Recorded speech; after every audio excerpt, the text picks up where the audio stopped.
you have $60,000 of debt and all people are doing is yelling at you to get out of debt. It's like, how is that going to help you? There is a freedom that comes with being debt free in your life and keeping your finances in order to allow you these runways to when life knocks you off path, you can take some time to relax about it. And I really think being debt free, like we have a paid off house, like we're debt free. And like, I don't feel like I can lose sometimes, like no matter how bad things get. But like, how did being debt free as a foundation of all of these amazing things you've created in your life, really propel you to that and set you up for success? Like when you had the challenge with your marriage, or when you wanted to start going on TV, or when you wanted to take summers off, like why is debt free such an important part of that? And I love your Facebook is one of my new favorites of anyone I follow now, because you're just always throwing stuff out there. Like I saved this much money. I did, like, you're like showing the tips, right? Like all the time. So like, why is that so important to you? Well, it gives you options. It's like if you have all this debt hanging over your head, you're like in prison, so it gives you options, I feel like, to be able to do different things. And, I was talking to a friend of mine, and, I have kind of like a different feeling about debt than a lot of people, because I feel like sometimes when you're in debt, a lot of people shame you for being in debt. Like you need to be debt free, and you're like, I just can't. I'm sorry. I just really wanted a pizza and I wanted to go to the movies just to take a break. Exactly. Right. And it's like, you know what? Just take the dang break and then, go work a little bit harder later.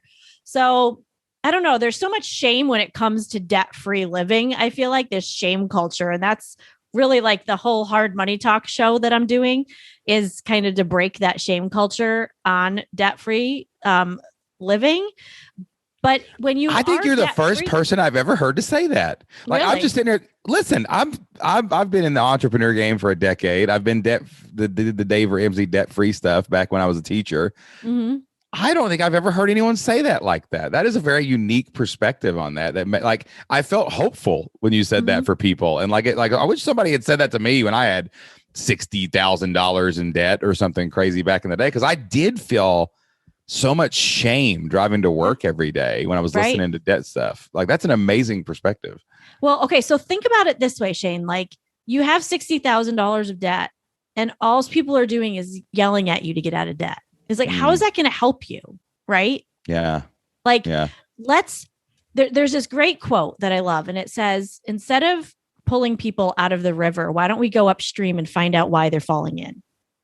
Oh, and so that's that's the tweetable for this episode. Yeah. I know that right there. Right? So that's the whole goal of my mission is why are we getting into debt? Like digging into topics like mental health and overspending and, shame and abuse, like financial abuse and addictions and why you were raised. Like how many people do I know that are in jobs that they hate because they're trying to prove to their dads that they can actually make something of themselves, literally killing themselves over working too hard. So there is a lot of shame in the debt culture, of like, you need to do this, you need to do that, you need to do that. And it's not bad.